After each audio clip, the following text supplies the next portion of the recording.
Over the years, the quality of matches in Squad has dropped like a brick.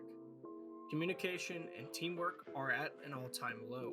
Oh! Ew! What the fuck? Current gameplay looks like a mockery of older versions of Squad, and it's not due to the mechanics of Squad, but because of a far larger and significantly more difficult issue to resolve: the community itself. The game mechanics of Squad require people to play together to be successful, but players are simply refusing, opting for everyone to just do their own thing and depend on the few players on their team who are willing to work together to build the fobs and maintain the logistics. It wasn't always like this. So how did this happen? How did a game full of players planning, strategizing, and executing together turn into this clusterfuck? And will the infantry combat overhaul finally fix the community of Squad? Today, I'm going to show you how the community of Squad devolved and how it can be put back on the right track. But first, we have to start at the beginning. We have to go back to Project Reality. Project Reality is a mod for Battlefield 2 that started it all. A mod that attempted to create a more realistic and teamwork-based experience in contrast to the fast-paced, individualistic shooters of its time. Teamwork in Project Reality was not a suggestion, but a requirement to win the game. Every aspect of PR was made with teamwork in mind, and the PR community developed its own principles and guidelines that kept the bad players out and the good players in to preserve the quality of matches. Mic checks at the beginning of the round, planning with other squad leaders in command chat, squad members listening to their squad leaders or getting kicked. If a player didn't have a mic, they were just going to be kicked from a lot of squads and just didn't have a good time. If a player wanted to run off and do his own thing, he would also get kicked from the squad and also not have a good time. A player interested in working with the team would just start using a mic and start working with this squad, and he would learn what PR has to offer. The gameplay of PR was only fun to engage with when you participated in the teamwork aspect of the mod, and it is very much not a good time when you just run around by yourself. Uncooperative players who have no interest in that type of gameplay and wanted to simply play Squad as they would a Battlefield game would simply get frustrated and leave. And even if that new player were to get in game and run around attempting to force a Battlefield type experience out of Squad, well, he'd kill a few people, get bored, and leave the game. The experience he was looking for was not what Project Reality was made for. In PR, you were simply a cog in the machine of the squad, and the squad a cog inside of the team. And when everyone knew their individual role and worked together toward a common goal, the joy was intoxicating. It's that kind of feeling that made me fall in love with games like Squad. This community of Project Reality was fervent, but small, and there was only a limit to how large this community could grow, being an old mod from an old game. And so, in March of 2014, Squad was born. Developed by Offworld Industries, Squad would carry on the torch. No longer a mod, but a fully fledged game to succeed Project Reality. The PR community was ecstatic. Initially, much of the Squad's community were former PR players, which bring many of their principles from PR to Squad, and this created something of a self-insulating community just as it did in PR. Good players learned the joys of team-based gameplay and stayed. Bad players left. And so the cycle continued, as it did in PR. But then, things took a turn for the worse.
with the Squad community started the marketing. Squad's trailers are battlefield trailers, large scale battles, amphibious assaults, ambushes, and of course, you can tell what kind of players OWI are trying to attract with these trailers. They're trying to dig into that sweet battlefield refugee crisis. Only one or two of these trailers actually present Squad as a tactical, teamwork based game first. You could argue that all the soldiers working together show that, but let's be honest. Anyone who hasn't played Squad is looking at these trailers as if Squad is a battlefield type game. I believe because of this marketing, people get into Squad thinking it's just a more hardcore battlefield, and they are going to come into it with a battlefield mindset. That is, they're going to play Squad how they played any other battlefield game, and that is where the problems begin.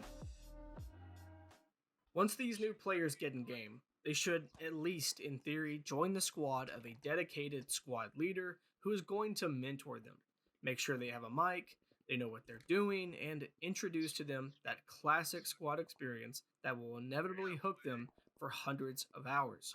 But every time squad had a sale or a free weekend, there were simply too many new squad players for the squad veterans to manage. So, new players with that battlefield mindset would create a squad, and other players, also with battlefield mindsets, would join that squad. And then, well, it's sheep leading sheep, and the quality of gameplay dropped like a brick.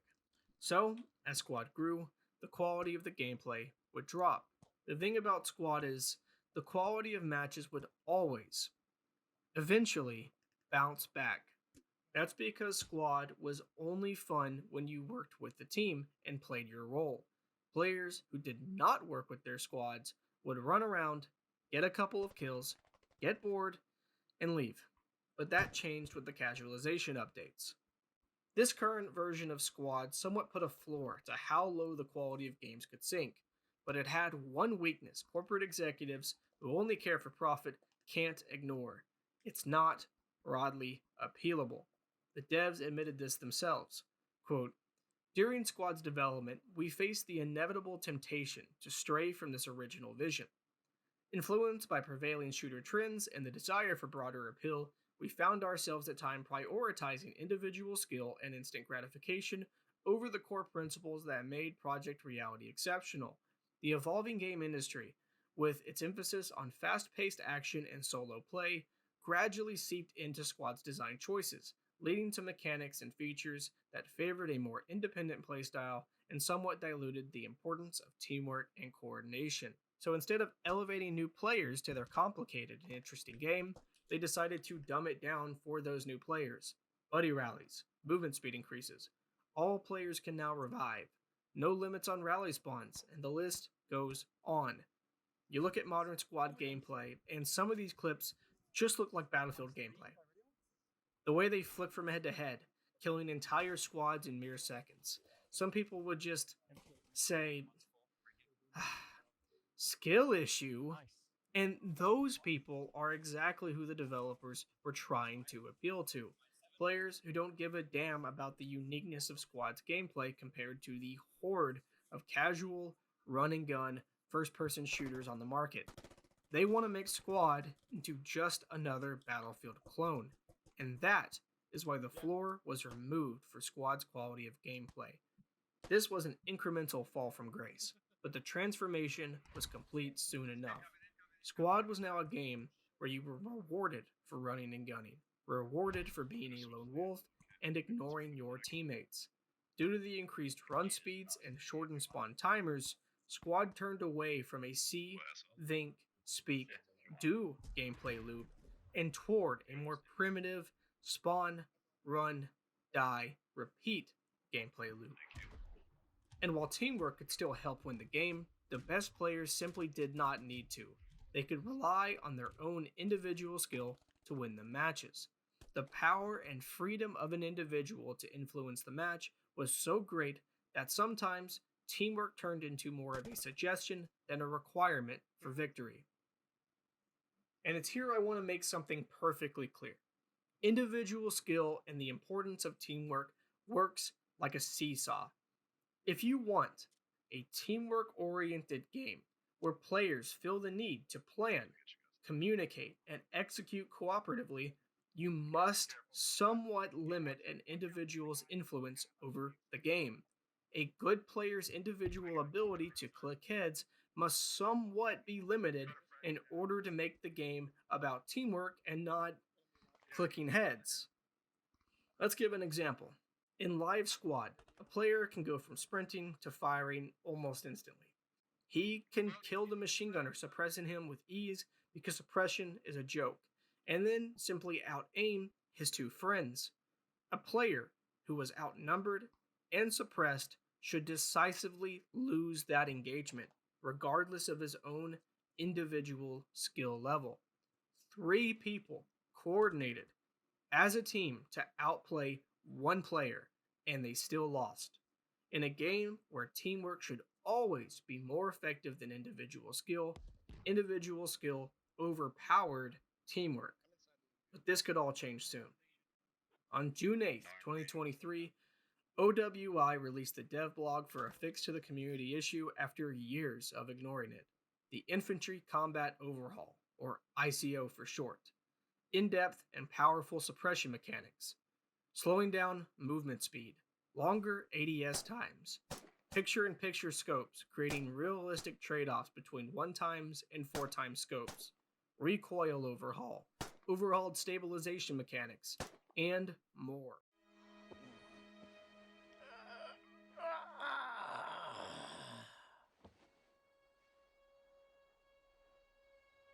Uncle, I know you must have mixed feelings about seeing me.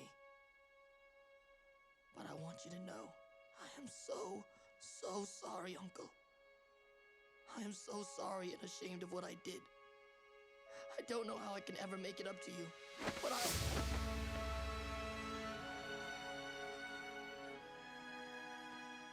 How can you forgive me so easily? I thought you would be furious with me. I was never angry with you. I was sad because I was afraid you lost your way. I did lose my way. But you found it again. Rarely do developers do something like this. Such an ingrained and systematic issue as the squad community would almost always be ignored by most development studios, simply being shrugged off as too difficult to fix. And for so long, OWI did ignore that issue. But in my eyes, they've redeemed themselves because they finally did something about it. And they did it spectacularly. And they even apologized. The important thing to take away from the ICO is that it completely tips the scale from a priority on individual skill to making teamwork the ultimate power in squad. That same pro player who killed 3 people despite being outgunned, suppressed, and outnumbered, that situation doesn't happen in the ICO. Teamwork will now almost always trump individual skill. The machine gun suppresses, making him run for cover, blinded by the blur, and debuffed by increased sway and flinching as bullets fly by. While he attempts to scramble for cover, the 2 unaffected friends of the machine gun would finish him off. Players who focus on individualistic playstyles are no longer going to have a good time in squad. They are going to still attempt their same tactics. They're going to solo flank, get 1 kill, and then get killed themselves. They are going to attempt to out-aim an entire squad and get absolutely flattened. And so, those players will adapt and change their playstyle to a more teamwork-based approach. They'll start moving with their teammates, coordinating suppressive fire while they flank, or they'll get frustrated that they cannot wipe a squad by themselves anymore and they'll leave. The ICO reinstates the same system early squad and Project Reality had. It kicks out the bad apples and nurtures the good ones. There are some out there who believe this won't work. They sincerely believe that no matter how many incentives you give players to work together, players who don't want to simply won't. And there is therefore no point in attempting to incentivize those players. I think the early history of Squad and Project Reality refutes these claims. The system that was in place had its flaws, but it worked. The ICO represents a return to that system. The ICO also restores the see, think, speak, do gameplay loop, and arguably strengthens it. This is exactly what Squad needed to fix the issue. The only question is it too late? If this update was released 5 years ago, we would not be having this discussion. The community had not yet been infested with solo players. But over the past couple of years, those lone wolf marksmen, those players with no mics, they didn't leave. They stayed because there was no squad leader to kick them. And they taught their solo way of play to other new players, and so they grew in number. Now, a core part of Squad's fan base are those players who do not even enjoy the core of Squad's team based gameplay. Players who like the fast paced, individual style of Live Squad and don't want to see it go. Who hate the ICO because it gets in their way of solo flanking and multi kills. There really is no way to know how many of these people make up the player base. What happens if the ICO is released and there's a mass exodus of the game? What if these players pressure OWI to rewind these changes? We can't know, at least until the ICO is released, what the effects will be. My honest opinion is, while there may be some backlash, I think most players will simply adapt to the changes or move on to other games. The ICO is essentially doing what the community of PR did so long ago that Squad's community is no longer capable of doing, weeding out the bad eggs by disincentivizing individual play and incentivizing teamwork by creating great moments for the player. If all goes well and the ICO is released with few bugs and stable gameplay, I think it's going to radically change the player base of Squad over time, and I think it'll be for the better. People will inevitably leave because the game they loved has completely changed, but plenty more will come to Squad for the best teamwork experiences first person shooters have to offer. All I know is Squad is changing forever soon, and I can't wait.